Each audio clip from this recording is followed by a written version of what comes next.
This diagram shows the components needed to provide artificial lift in a sucker rod pumping system, starting at the horse head and moving downward.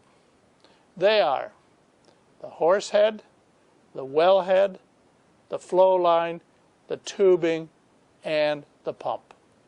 As you can see, the sucker rods are attached to the horse head. These rods must be in strings long enough to reach from the highest upward position of the horse head down to the bottom of the hole where the pump is attached. These sucker rods come in lengths of from 25 to 30 feet and in diameters from 1/2 inch to 1 1/8 inch. Made of steel or fiberglass reinforced by vinyl for corrosive applications, each has screwed couplings so that the string can be made long enough to reach the bottom of the well. Keep in mind that although sucker rod pumps can come in many shapes and configurations, they are still run into the hole on a rod string that latches into the tubing at the bottom of the hole. The sucker rod's up and down motion, or reciprocation motion, strokes the plunger up and down in the pump barrel. It is this pumping action that provides the energy that helps lift the produced fluids up the tubing. It helps provide lift by moving the fluid upward into the tubing one stroke at a time. In essence, each pumping stroke pushes a little more column of fluid upward into the tubing. This continues as each pumping stroke pushes the ones above it until the fluid is pushed out of the wellhead and into the flow line.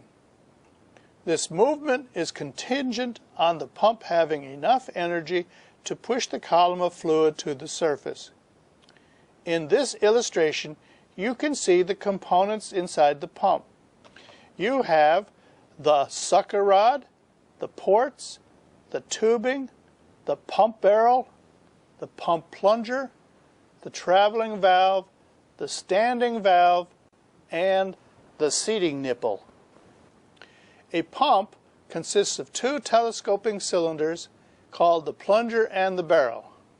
In addition, there are two ball and seat valves. The uppermost valve is called the traveling valve, and the valve at the bottom is the standing valve.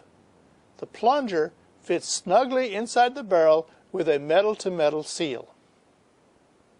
As you can see here, the reservoir fluids enter the pump barrel from the formation into the bottom of the borehole through perforations that have been made through the casing and cement. On the upstroke, the standing valve at the bottom of the pump opens due to a drop in pressure in the pump barrel. This open standing valve allows the formation fluid to fill the pump barrel.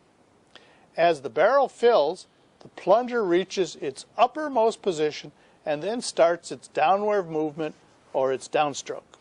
In the downstroke, the standing valve now closes, which prevents any more formation fluid to flow into the barrel. As the plunger descends through the fluid in the barrel, the traveling valve opens. Through this valve's opening, the formation fluid that had been trapped in the barrel during the upstroke is now swept up through the ports into the tubing and eventually up into the flow line on the downstroke. Again, when the plunger reaches its uppermost height, the traveling valve closes, and as the plunger begins its downward movement, the standing valve opens, allowing the barrel to be filled. These steps are repeated as the horse head moves up and down, pumping the oil to the surface. Now that we've examined the sucker rod pump and shown how it works, let's now turn our focus to ways that the pumping system hardware can be adjusted to optimize the hardware's efficiency as conditions change over time. Here, it is important to keep in mind that for this system to work well, the amount of formation fluid flowing into the barrel should fill the barrel completely when the standing valve is open. It should be roughly equivalent to the volume that the plunger can push upward. As we've mentioned earlier, when the reservoir pressure falls below the wellhead pressure in onshore wells, the sucker rod pumping system is the favorite choice in providing artificial lift. Changing pressures inside the reservoir, however, whether decreasing as the reservoir is produced or increasing during enhanced oil recovery (EOR) processes, means that it is important to monitor and periodically change the pumping rates in artificial lift to adjust to these pressure changes. Let's go back to look at a sucker rod pump as it captures fluid from a reservoir. As already stated, this reservoir fluid that enters the barrel when the standing valve is open should be roughly equivalent to the amount that is pumped upward through the traveling valve during an upstroke. In optimal conditions, the pumping system will lift all that oil that enters from the wellbore into the barrel of the pump when the standing valve is open. As a rule of thumb, the fluid level in the well's casing tubing annulus at the wellbore should not rise any higher than at or near the pump.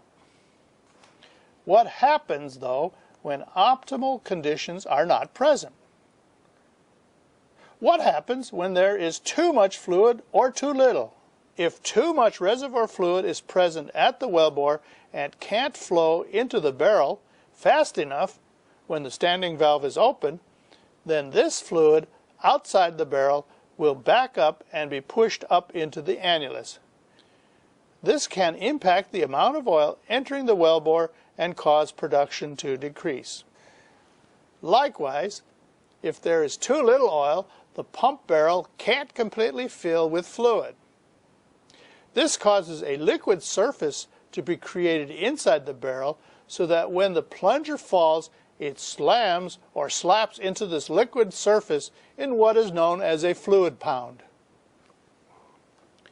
The shock wave created when the plunger hits the liquid surface in this fluid pound can damage balls, seats, and rods up and down the string.